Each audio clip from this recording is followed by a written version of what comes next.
मध्य प्रदेश स्वास्थ्य विभाग ने गर्भपात की दवा बेचने वालों पर सख्ती की है। अब राजधानी भोपाल के मेडिकल स्टोर्स पर डॉक्टर के पर्चे के बिना एबॉर्शन की दवाई नहीं बेच सकेंगे। अवैध गर्भपात के बढ़ते मामलों के बाद प्रशासन हरकत में आया है। इसे लेकर भोपाल सीएमएचओ कार्यालय ने आदेश जारी कर दिया है। दवा विक्रेताओं को इन दवाइयों की खरीदी और बिक्री का रिकॉर्ड भी रखना होगा। औषधि निरीक्षकों द्वारा समय समय पर मेडिकल स्टोर्स में इन दवाओं के क्रय विक्रय की जांच की जाएगी और दवाओं की बिक्री और वितरण पंजीकृत चिकित्सक के प्रेस्क्रिप्शन पर ही किया जा सकता है।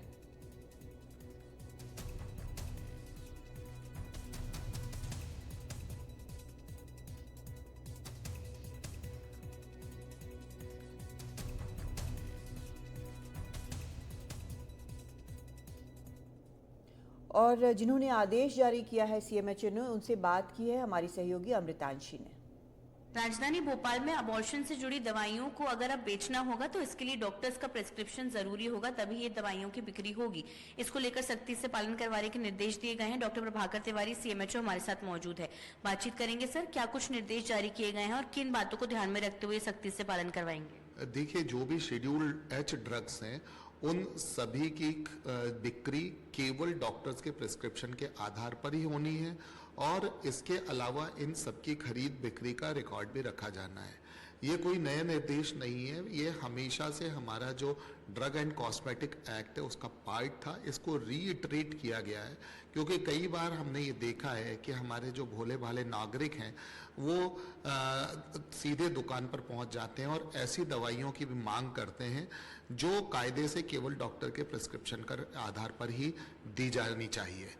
कभी कभी और कई बार हमने ये देखा है कि ऐसी दवाइयों के साइड इफेक्ट्स के कारण गंभीर परिणाम भी देखने को मिलते हैं और केवल गर्भपात के मामले में ही नहीं, आपने दूसरे मामले में भी देखा होगा कि जो बुखार के मामले में लोग ऐसी ड्रग्स ले लेते हैं जो प्लेटलेट कम करती हैं और दूसरे एडवर्स इफेक्ट भी करती हैं। इसी तरह से बिना डॉक्टरी सलाह के गर्भ समापन की औषधियाँ गोलियाँ जो भी हम लेते हैं उनको लेने से इनकम्प्लीट अबॉर्शन जैसे मामले सामने आते हैं, जिनमें कई बार हमारी जो बहनें हैं उनकी जान पर तक बनाती है। तो हमने ये सभी औषधि विक्रेताओं को और साथ में अपने औषधि निरीक्षकों को भी निर्देश जारी किया है कि जितनी भी शेड्यूल्ड एच ड्रग्स हैं जिनमें गर्भ समापन के लिए काम आने वाली औषधियाँ शामिल हैं उनकी खरीद बिक्री के लिए ड्रग एंड कॉस्मेटिक एक्ट के प्रावधानों का सख्ती से पालन किया जाए और अगर पालन न किए जाने की जानकारी मिलती है तो जो भी विधि सम्मत कार्रवाई है वो उसके उल्लंघनकर्ता के ऊपर की जाएगी। सर, अब जो मेडिकल स्टोर्स वाले अगर वो दवाइयाँ बेचते हैं तो उसका रिकॉर्ड, ट्रैक रिकॉर्ड भी उसको रखना पड़ेगा और लगातार इसकी भी जांच होगी। बिल्कुल, जैसा कि आपने कहा कि उन्होंने यह दवा किस जगह से खरीदी है, मतलब जैसे जो हमारे रिटेलर रहते हैं वो थोक विक्रेता से या डायरेक्ट कंपनी से खरीदते हैं तो उन्होंने कितनी मात्रा में ये दवाएं खरीदी, उनके पास कितना स्टॉक है, किन किन को बेची, किन डॉक्टरों की सलाह पर बेची, इन सब का पूरा रिकॉर्ड उनको अपने पास रखना होगा। सर, क्योंकि इसको लेकर एक अवेयरनेस की भी बहुत जरूरत है, क्योंकि बतौर जनता भी ये सब जो दवाइयां हैं वो लेने के लिए जाती है बिना प्रेस्क्रिप्शन के, वो भी उम्मीद करते हैं कि उनको आसानी से उपलब्ध हो जाए। तो क्या इसको लेकर कोई अवेयरनेस भी जारी करेंगे? बिल्कुल, आपने देखा होगा कि हमारा जो आईईसी ब्यूरो है ये लगातार इसके लिए कार्य करता रहता है और इसके अलावा जो सरकार के दूसरे एक्ट्स हैं, चाहे वो एमटीपी एक्ट हो चाहे पीसीपीएनडीटी एक्ट हो, उनके प्रावधानों के तहत भी अलग अलग आईईसी समय समय पर होती रहती है, जिसमें डॉक्टरों के लिए भी आईईसी रहती है, जो हमारे ड्रग विक्रेता हैं, केमिस्ट हैं, उनके लिए भी रहती है और जनरल पब्लिक के लिए भी रहती है। बहुत धन्यवाद सर बातचीत के लिए। तो देखा आपने कि किस तरीके से जो दवाइयां हैं अगर बिना डॉक्टर की सलाह के अगर आप वो दवाइयां लेते हैं तो हो सकता है कि कुछ घातक असर उसके हों। इसलिए जाहिर तौर पर सभी जनता की जिम्मेदारी ये बनती है कि वो जब भी कोई दवा लें तो जरूर उसको डॉक्टर की सलाह के साथ लें, चाहे वो दवाइयां कोई भी हो। भोपाल से कैमरा पर्सन अभिषेक सिंह के साथ अमृतांशी जोशी, एनडीटीवी। और हमारे मेहमान इस वक्त हमारे साथ जुड़ रहे हैं प्रभाकर तिवारी, सीएमएचओ जो भोपाल के हैं। प्रभाकर तिवारी जी, जो आपने बातचीत की हमारी सहयोगी अमृतांशी से, आपने बोला है कि कई दवाइयों के लिए इसका पहले से रूल था, तो अभी क्या हाल फिलहाल में कुछ ज़्यादा इस तरह के मामले आए हैं कि कॉम्प्लिकेशंस हुए हों वहाँ पर, इसके कारण फिर से इसको याद करने की फिर से एक सर्कुलर की ज़रूरत पड़ी है? देखिए, जैसा कि आपको मालूम है कि अभी निकट पास्ट में ही जो एमटीपी एक्ट है, उसको सरकार ने उसकी कुछ प्रावधानों को बदला है और उसके कारण उस प्रावधानों को बताने के लिए और उनकी लगातार मॉनिटरिंग के लिए हम लोग प्रयास कर रहे हैं। उसी दौरान कई जो चिकित्सक हैं, उनका ये भी मत था कि कई बार स्पेशली पेरिफेरल एरियाज में, जहाँ पर इतनी जागरूकता नहीं है, वहाँ पर महिलाएं, हमारी बहनें इस तरह के ड्रग्स जो है वो सीधे मेडिकल स्टोर से ले लेती हैं और उसके कारण, जैसा अभी पहले भी मैंने बताया, कि इनकम्प्लीट एबॉर्शन या हैवी ब्लीडिंग जैसी चीजें देखने में आती हैं जो उनके लिए घातक हो सकती हैं।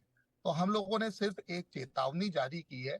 ये जैसा कि अभी पहले भी बताया कि ड्रग एंड कॉस्मेटिक एक्ट के तहत ये शेड्यूल एच ड्रग है और शेड्यूल एच ड्रग्स जो है विदाउट डॉक्टर्स प्रिस्क्रिप्शन नहीं किसी को दी जा सकती। तो हमने अपने यहाँ पर ऐसे केसेस ना हो, भोपाल चूंकि एक राजधानी है और यहाँ पर ऐसी बिल्कुल भी केसेस सामने ना आए, इसलिए हम लोगों ने इसको रीइटरेट किया है। एक तरफ हमने केमिस्ट एसोसिएशन से भी बात की और हमें केमिस्ट एसोसिएशन ने स्वतः हमें ये कहा है कि हम अपनी तरफ से भी इसकी लगातार चौकसी करेंगे कि हमारे जो मेडिकल स्टोर्स के मालिक हैं, जो केमिस्ट हैं, वो अपने आप ही इनको सीधे हितग्राहियों को ना दें विदाउट मेडिकल प्रिस्क्रिप्शन। जी। अ, आपने बताया कि कई ऐसी दवाइयां हैं जिनका साइड इफ़ेक्ट होता है, तो क्या सिर्फ एक अबॉर्शन की दवाइयों पर ही ये जोर दिया गया है या बाकी कुछ दवाइयों का भी इसमें बताया गया है कि इनके भी बहुत गंभीर साइड इफ़ेक्ट्स हो सकते हैं, क्या उन पे भी जोर दिया गया है? निश्चित तौर पर ऐसी सभी दवाइयां अगर हम देखें तो हमारे जो ड्रग एंड कॉस्मेटिक एक्ट है उनमें अलग अलग शेड्यूल्स बने हुए हैं और उन शेड्यूल्स में बिल्कुल स्पष्ट है कि कौन सी दवाइयां अक्रॉस द टेबल बेची जा सकती हैं या उपलब्ध कराई जा सकती हैं और कौन सी दवाइयां ऐसी हैं जो डॉक्टर्स के प्रिस्क्रिप्शन पर ही दी जा सकती है। तो क्या तो ऐसी सभी दवाइयां, डॉक्टरों के एसोसिएशन वगैरह से जो भोपाल में है उनसे भी आपकी बात हुई है कि इस तरह के प्रेस्क्रिप्शन के बिना या फिर जो केमिस्ट हैं वो इस तरह के प्रेस्क्रिप्शन मांगे या फिर आईडी मांगे, क्या क्या केमिस्ट को देना होगा अगर कोई पेशेंट जो है वहाँ पर जाता है इस तरह की दवाइयों के लिए? क्या आईडी कार्ड दिखाना होगा या सिर्फ प्रेस्क्रिप्शन दिखाना होगा? नहीं नहीं, सिर्फ प्रिस्क्रिप्शन ही काफी है। प्रिस्क्रिप्शन में आप जानते हैं कि कोई भी प्रिस्क्रिप्शन तभी कंप्लीट होता है जब उसमें डॉक्टर का नाम और उसके साथ में उसका जो मेडिकल रजिस्ट्रेशन नंबर है, मेडिकल काउंसिल रजिस्ट्रेशन, वो उपलब्ध हो।